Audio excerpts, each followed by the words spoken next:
My name is Ariel Posen. I'm a singer-songwriter and guitar player. Before becoming an artist, I spent the majority of my career being a guitar player for artists, for bands, in the studio, and on the road. Once I began my own solo career, I realized that I was shaped by my experience and that there were some interesting stories to tell. I wanted to ask a few colleagues and friends of mine who have had a somewhat similar but different road about their story and their experiences. I think there's a bigger story to tell here, and I think this is something that can be really helpful to a lot of musicians and artists on a similar path. So without further ado, on today's episode we have Cory Wong. What initially just, drew you into becoming a performing musician? And what inspired you? Well, I had a little punk band when I was in middle school. So when I was 13, well, basically when I was 12, 13, I immediately wanted to have a band and wanted to start a band with my friends, write our own songs, play Green Day and Metallica and Red Hot Chili Peppers and Blink-182. Nice. And yeah, I've just always been really interested in it. And, I've kind of always had a band ever since then. I had a few different groups before I got into college. And then when I got to college, I ended up starting a couple different bands with my friends. And then I had a weekly jazz thing. And then I started playing as a side man for other people and did a lot of recording sessions, a lot of producing and that sort of thing. But I don't know.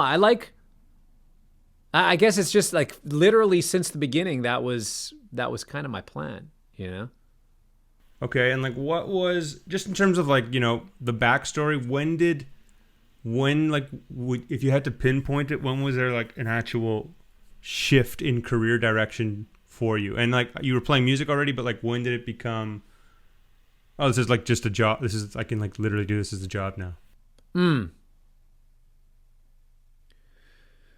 Basically, so I went to the University of Minnesota, and after a couple years there, just started feeling I think I should do music. And then once I decided, boom, I'm doing music.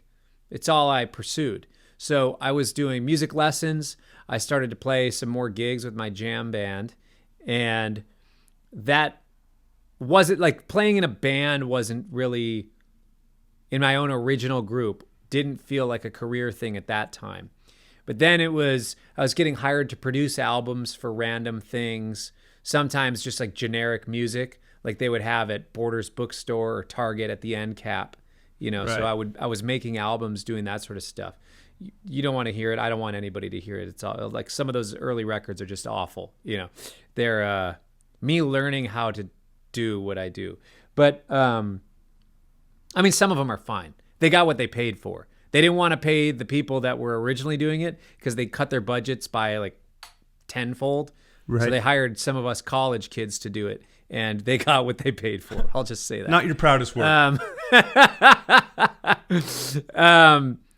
And then I started playing in a variety band, like a jobbing band, or a function band, whatever, wherever you come from, you call it something different. But that's where, okay, I'm playing gigs on Friday, Saturday nights, sometimes other nights of the week. I'm starting to make a living playing gigs, playing in church for money. I played a lot in church just as a volunteer for years. And then eventually I would, some churches asked me to play where, they were paying their musicians. Cool.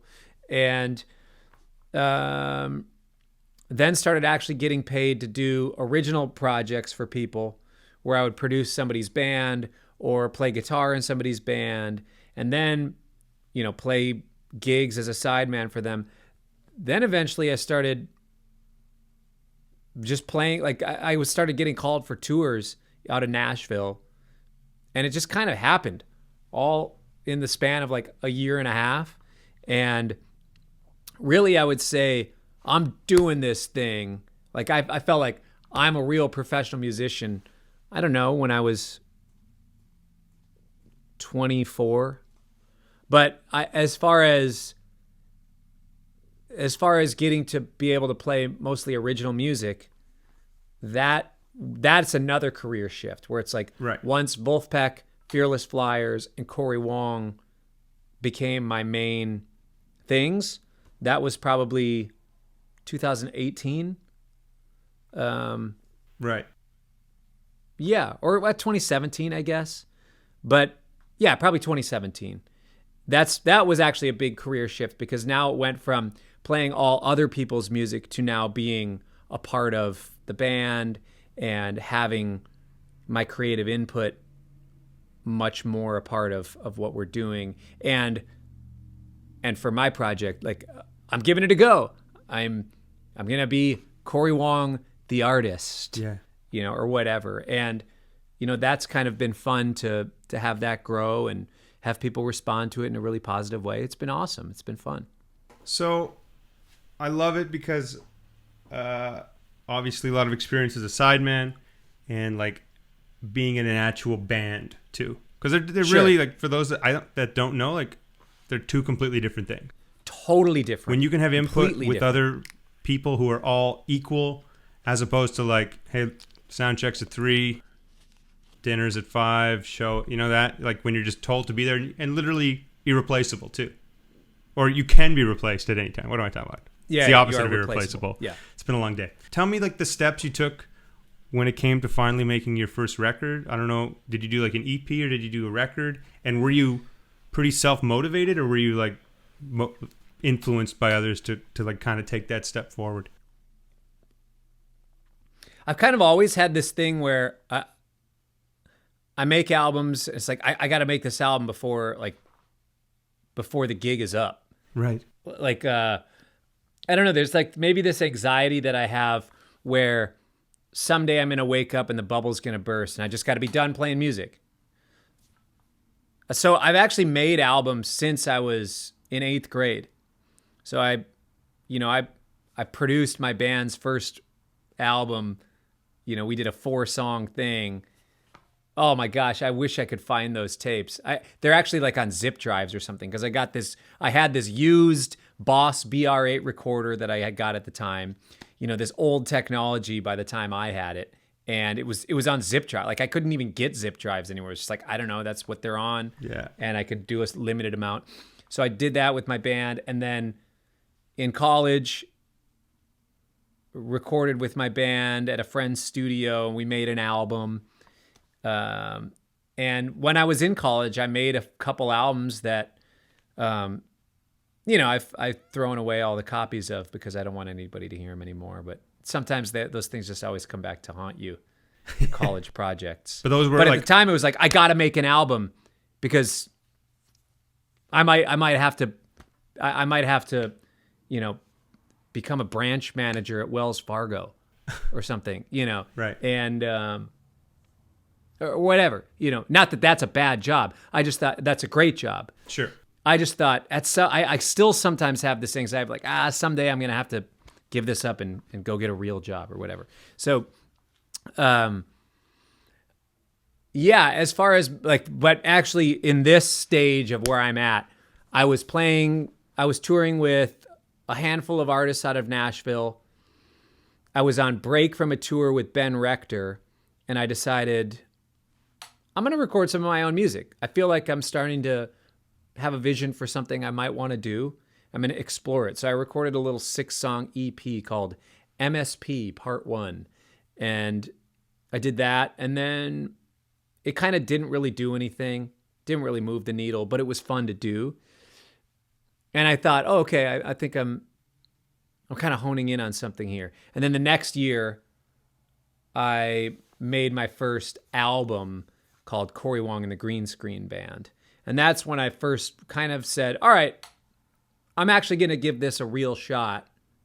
And that was in late 2017, I think, is when that came out. Maybe October 2017. Or maybe 18. The years are all blending together now. I know. But I think it was 17.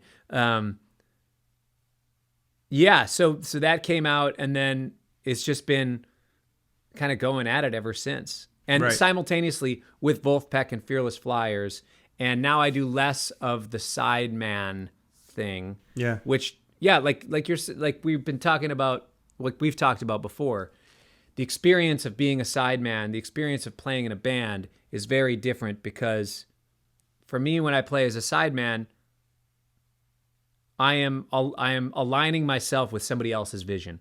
They have the vision for the project. It's their project, and I need to come along to that.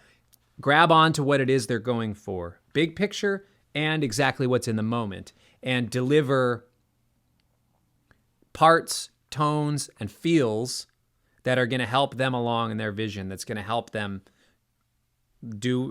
express the art that they want to express. And it's a service job in that case, you know. And of course you find a way to make yourself, to put your own fingerprint on it, and hopefully that artist brings you along because they see something in you that's unique, that also will understand and bring value to what they do. It's not just show up and it's just punch a clock sort of thing. It still is an artistic endeavor.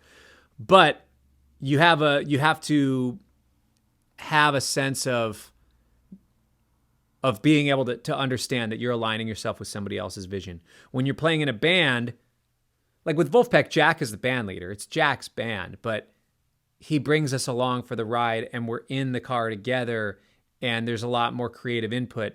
But just like any good operation, I think it's important that there's a leader. Yeah. Somebody to kind of make the final decision, or just be like, I got veto power. We're going to do this instead. Okay, fine, cool. It still all fits in this or whatever. And Fearless Flyers, similar thing. Jack kind of asked me to be band leader for Fearless Flyers and organize all that. So within that, there's just a different responsibility of, okay, if I'm kind of band leader of that, whatever, I help organize everything, but everybody in the band is so slamming. So I want to make sure that there's a lot of creative input from everybody involved. Right. And then with my project, it's my own vision. And I ask people to come along and try to find side musicians to play that, I think this person has something unique that they bring to the table that could add to my vision, that could come alongside with my vision, but hopefully help them to be able to express themselves in their own way, fitting within that vision. So it's just kind of understanding your role and understanding your purpose within a project, whether it be as a side musician, as a member of a band, or whether it be your own project.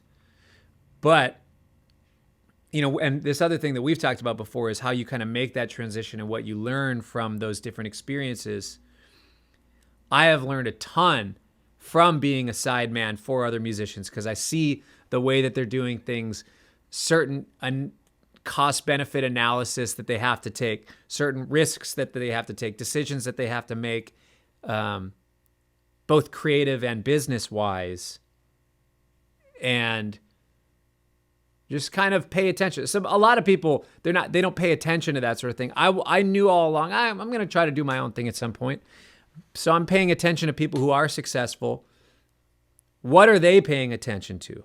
What are they doing that's working? How are they thinking about their creative process, their business process, their growth, their career trajectory, and what kind of moves they make artistically and business-wise? And then also the same thing for artists that it's like, they're really good, but something's not working there. There's some sort of misfire. Try to figure out what it is, or like, okay, what does that person do? Then this person and this person. And some things are just like, you can't figure it out at all. And there's so much luck, and there's so many other things involved. But there are things that you can pay attention to and kind of build for yourself. And I've tried to pay attention to those things, whether it be, watching Gene Simmons walk on stage and introduce himself to all the new band members and figure out, okay, here's what we're doing tonight, and then how he takes on his persona that's different than the way he was at rehearsal, and what he asks of the people. Okay, he's Gene Simmons, but he goes, when it's time for you to take a guitar solo, get up here. We're going out on the thrust, on the catwalk together, and that's your moment to go. So go. It's like, right. Okay, I need to kind of sit behind and in the shadows. until it's that moment, and then it's just guitar moment, and learning how he navigates attention on stage and how his personality changes between sound check and the gig, and how he relates to this band that's kind of temporary, only in this moment, or whether it be being on tour with somebody like Ben Rector or some of these other artists that I've played for, that they've been doing it for a lot of years, and now I've joined the operation and I'm the new guy in the band.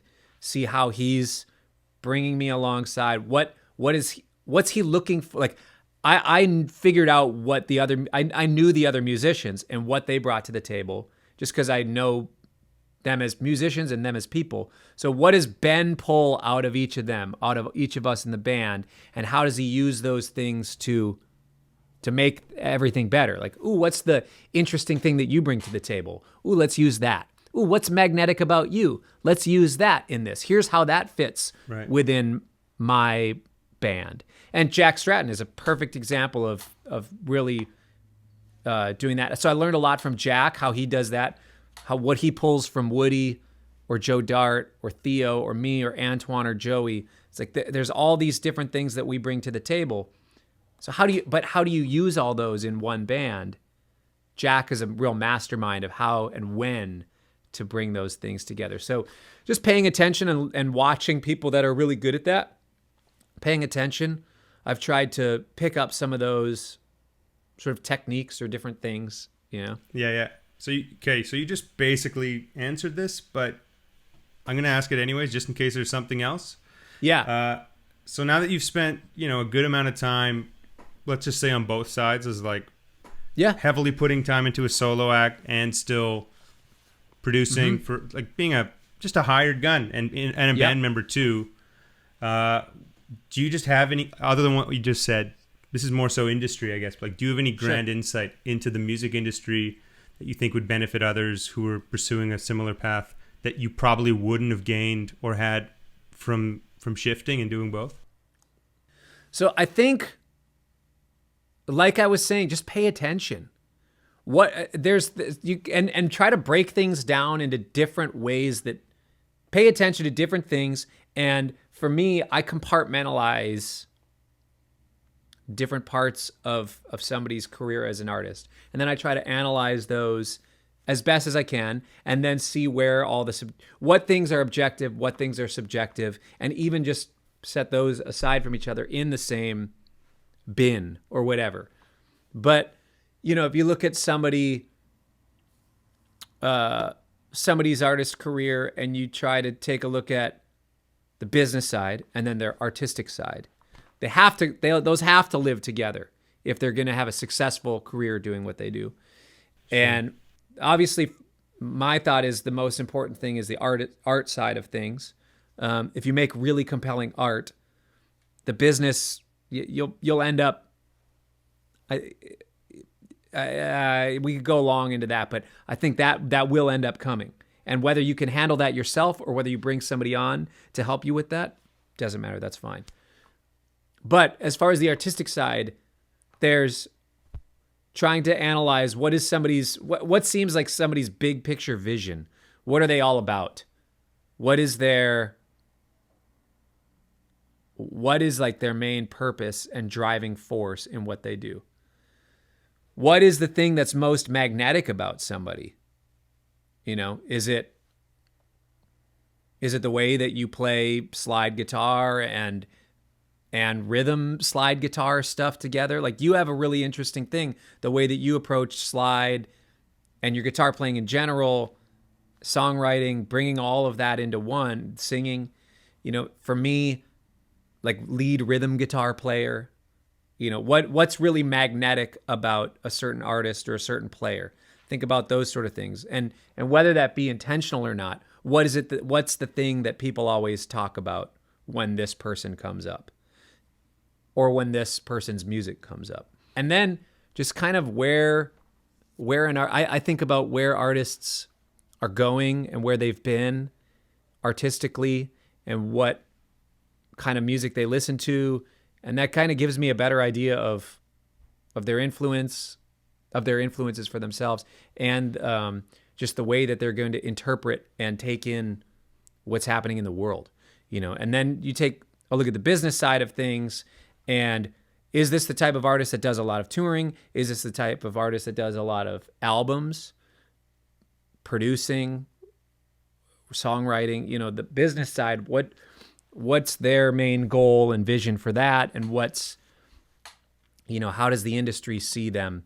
Like Dave Matthews is now, and Fish, they're touring bands, or there's certain bands like, especially in the jam world, there's these huge bands in the jam world, like $1 million to play at your festival, that are insane, but they're touring artists. If you look at their Spotify following, they have less Spotify monthly listeners than you or I, so it's just interesting to see how some of those things are way different, where some people have insane numbers in their Spotify or whatever, but they don't have great touring or festival numbers. Right. So some acts, what is it that they're nurturing? And then what are they valuing? How are they nurturing that? Are they working on their albums because it's the songs and the songwriting and they're trying to connect that music to people? Or is it the experience of the live show that people are connecting to? And is that what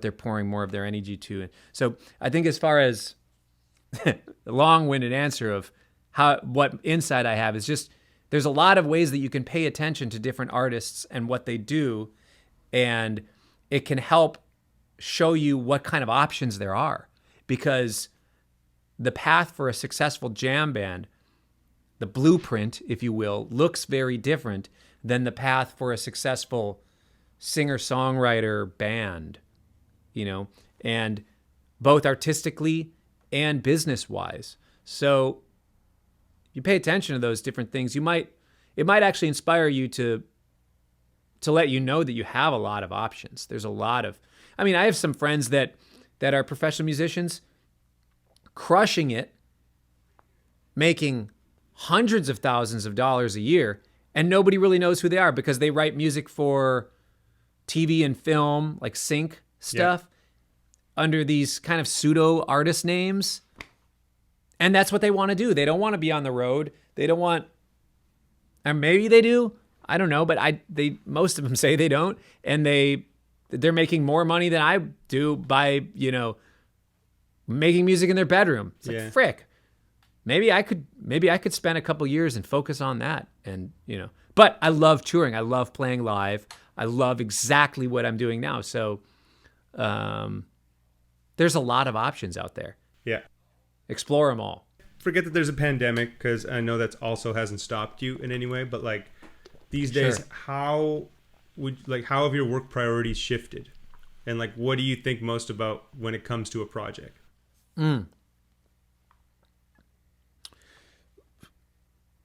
Well,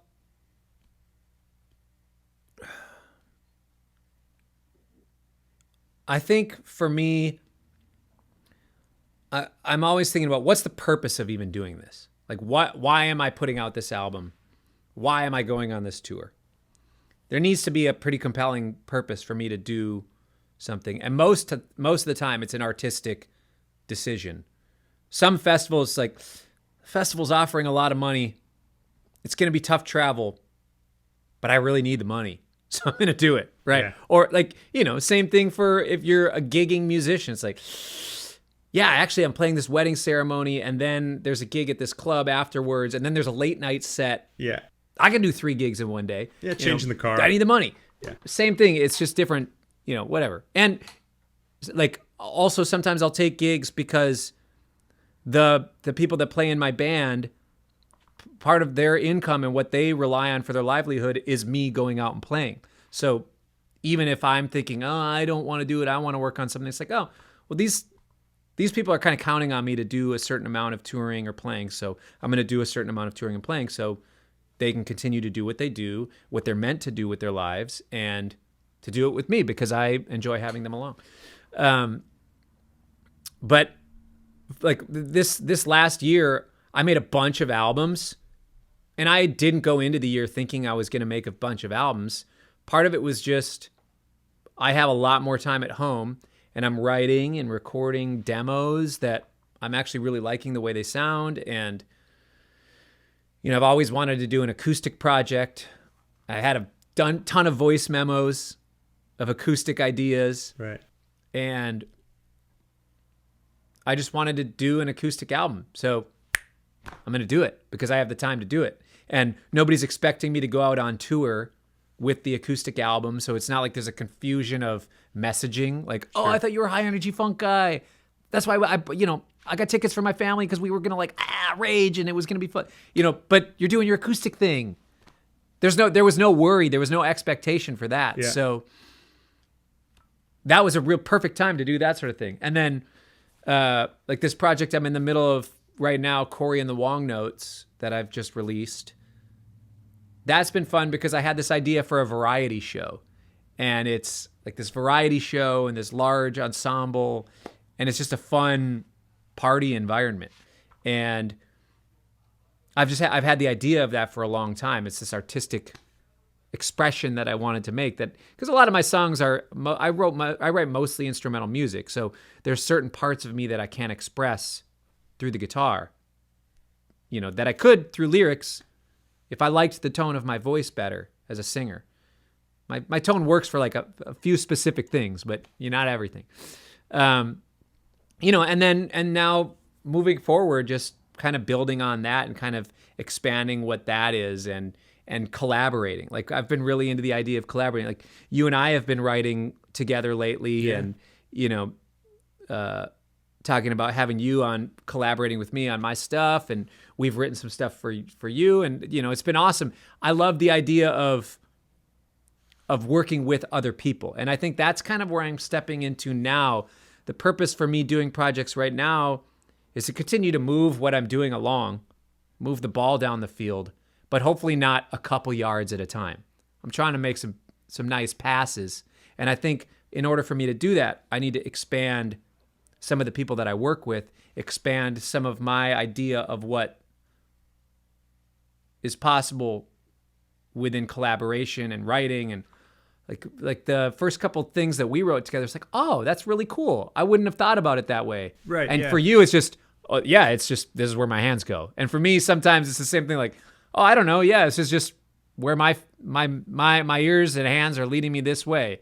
And that we wouldn't get that if we were working on our own. Yeah, I love collaborating. Maybe even just co-writing. Two brains aren't always better than one sometimes, but often they are. Yeah. It's just two different brains thinking of the same thing. It's always just going to have two different outlooks, and I think that is so great. And totally. I know some people don't jive with that as well. Some people are like, no, I do my thing. Bringing anyone else to it kind of holds me back. And that's fine too. Like I respect how anyone works, but yeah, I'm with you, man. It's important. It's good. Yeah. Just for evolving and growing, it inspires new ideas too. From Totally. that point on. Yeah, because sometimes we start things from the same place. Like a lot of times I'll have the same starting block for tunes, and I'll go back to that starting block because I know it's good for getting me going. Sure. But it's nice to have a different starting block that's, let's start here, and then let's Rob Harris from Jamiroquai, insane rhythm guitar player. Insane. He's another one where I was like, I know you understand what I do on rhythm guitar, but I know there's a lot of different things that I could explore. Like when you listen to my music, what are some areas I haven't explored yet? And can we write something together that kind of helps me expand what I'm thinking about? And he's like, oh, absolutely. Cool. Let's, and then we write stuff. It's like, oh yeah, this totally fits exactly what I do, but it's just coming about it in a little bit of a different way. Different angle. And like you're saying, the two minds coming together, it takes a certain sense of humility. Say, this other guitar player can really help me expand what I can do.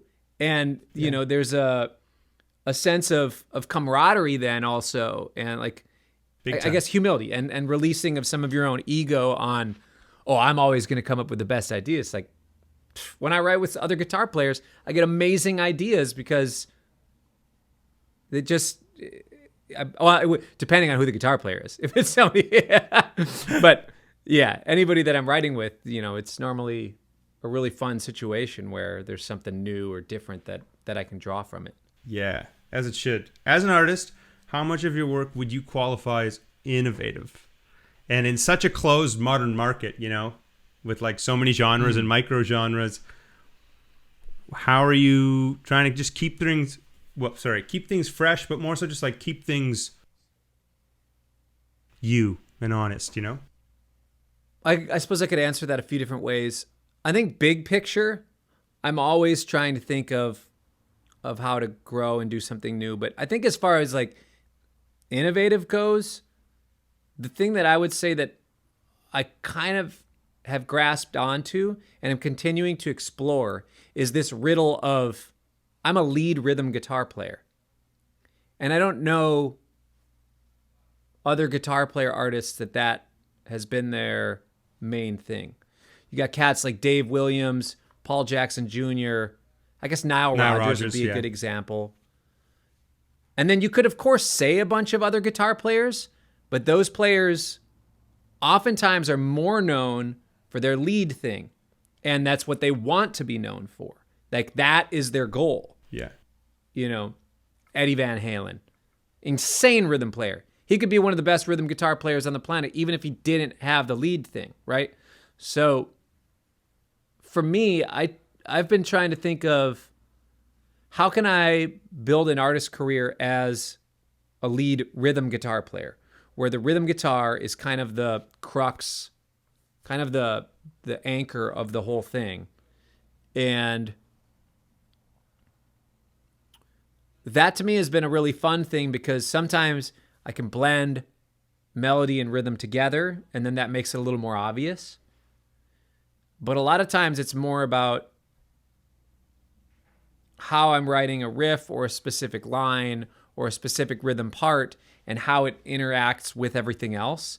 And oftentimes it's not me as the focal point of the tune. The melody's being played by the keyboards or the horns or something else, and still be the front man when that sort of thing is happening.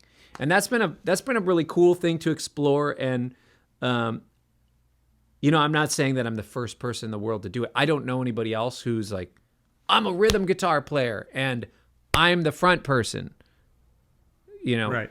Like Billy Joe Armstrong is, but he's the lead singer of Green Day. So it's like you could come up. I can think of other examples, but not just like in an instrumental group where they're not also doing something else. So, and of course I play lead guitar and I do some of that stuff. But for me, what I think, if I'm really honest with myself, what I think is most magnetic about me is the rhythm thing. I am a consummate rhythm guitar player, and that's what I love. That's what I like doing.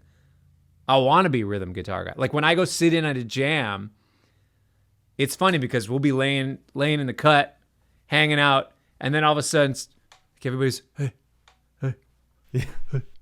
you, there's that like, yeah. All the energy's like, hey, play your solo. You're playing guitar. Go for it. Of course you want to play a solo. Yeah. And I'm like, nah, man, I'm chilling. This is, I'm doing exactly what I want to be doing. I'm doing me. Sure. Yeah. I can tell everybody in the room, all the energy is telling me, we're expecting you to play a guitar solo. So I'll play a guitar solo and that's fine. But for me, I like just laying in the cut. Sure. Playing that sort of thing. And not every guitar player, most guitar players, they want to play the solo. And that's awesome. That's great. But I do think that the stronger I can connect with my vision and what's magnetic and purposeful about what I do, the more innovative I'll be able to be, because it'll help me have a clearer vision of how that artistic vision gets manifested, expressed through my playing and writing. So now that you have hindsight, on your journey so far, which is still in the very early stages, yeah, plenty to go. Up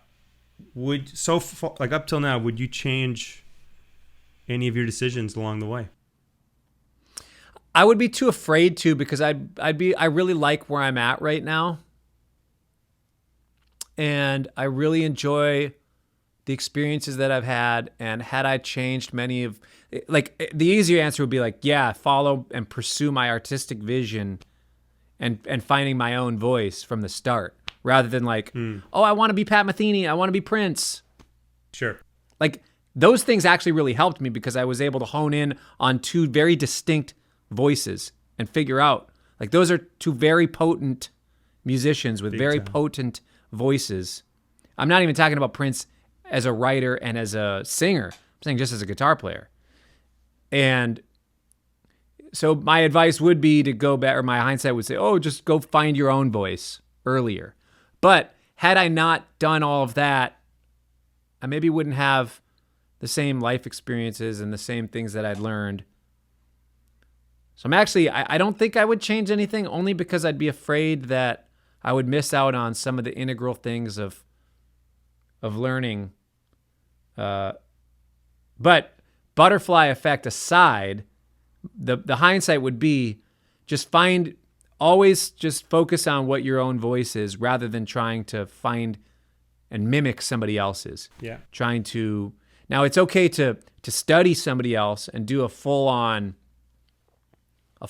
study, the full thesis of, and just the book report on Pat Metheny, on John Scofield, on Prince, all these people that I did that for, but to not take it as I'm going for that thing. More of, okay, this is what I wish I would have earlier tried to figure out. What is it that makes Pat Metheny unique? What is it that makes Prince unique? What is it that makes John Scofield unique? And how every time I hear Scofield play, I know that it's him. And every time I hear somebody doing the Scofield thing, I know they're doing the Scofield thing, but it's not him. Right. That's, if I would have figured out, my advice would be to try to find out that sort of stuff. What makes a person unique? What makes each individual magnetic, both as a person and as a player? And I would have tried to hone in on that a lot sooner. Right. But, it's hard though, man. And I not to interrupt you, but like, especially as a sideman, when you're trying to get all the gigs, and like when you're running from event band gig, putting on cool clothes to play with your buddies down the street, and then you got a pop gig the next day, all we're trying to do is be that Swiss Army knife. And like the attention is not really shifted towards, wait a minute, because like I know for myself, but I'm just going to assume for you too, like a lot of the sessions, if not all the sessions you're doing these days, a lot of them, you're hired because they want Cory Wong. They're not calling you to like do something necessarily outside of what you're known for. I'm sure you do get those calls, like, because you're a great guitar player and you do more than just your thing, of course. But the majority of what I get called for is for me to be me on something. Exactly. Yeah. And like in those early stages, it's all about the opposite. It's about, like you were saying, just fitting into that picture. So it's hard to even think about finding your voice when you're just trying to keep these gigs and get more of them to like impress the next, no, not impress, but like get the next person to keep calling, And I always say like, it's important to have influences, it's important to have Metheny, Prince, Scofield, all these guys, but it comes to a point where like, you got to leave them at the door and say, okay, like, thanks for what you've given me. And like, I wouldn't be here without you, but I'm going to part ways with you now and like, go on my own road here. I think that's super important. Totally. And also those experiences that we've had, like you're talking about going from band to band, Swiss Army knife thing, there's such a discipline that you learn in that. And there is such a striving for excellence that was at least instilled upon me doing those gigs, where, there was a lot of the Minneapolis scene is negative. The generation before me learned via negative reinforcement, and that was instilled upon me. So it was always just trying not to get yelled at. Fair enough. Whether it be a voicing, a tone, a time feel, so it was relentless. And it was because they cared. They saw a lot in me, and it was Tough love. They demanded perfection. Even in the gig where there was 20 people in the audience. Right. It's about respect for the craft, and it's about respect for the discipline and the exactly what we do. And that kind of training, had I not had any of that, there's no way I'd be even close to where I'm at now. Of course. And I expect that out of myself. I expect that out of my band. It's just those sort of principles instilled in me. It's like, if somebody's messing up something one night, you can tell if it's they missed the bridge because they didn't know the bridge happened, or if it's just like kind of a fluke one-time thing. Yeah. It's like, I've never missed the bridge. Well, what did they miss the bridge because they were drinking before the gig, or did they miss the bridge because they were not focused for whatever other reason during the gig, or did they miss the bridge because actually they've never hit the bridge and they don't know it? So there's a lot of ways, and that's for myself. I have to make sure that my own mental focus, technical execution is there. And then I think then once you have that demand for yourself, you can demand it for your band. But for me, I would have never learned that had it not been for those experiences we're talking about.